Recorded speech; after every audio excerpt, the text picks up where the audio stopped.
Simple ಆಗಿ ಹೇಳ್ತೀನಿ ಕೇಳೆ ನಮ್ಮೂರ ಭಾಷೆ, ದಿಲ್ಲಿಗೂ ಬೇಕು ನಮ್ಮ ಕನ್ನಡ ಭಾಷೆ. ರಾಗಿ ಮುದ್ದೆಯಲ್ಲಿದೆ ನಮ್ಮ ತಾಕತ್ತು, ಬಸ್ಸಾರು ಉಪ್ಪೆಸರಲ್ಲೇ ಅದರ ಕಸರತ್ತು. ಮಸ್ತಿಗೆ ಮಸ್ತು ನಮ್ಮ ಭಾಷೆಯ ಗತ್ತು.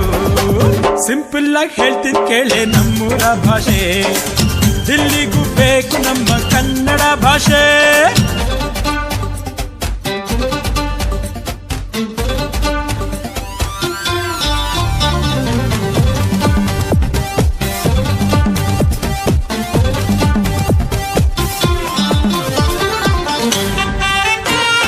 Umba, umba,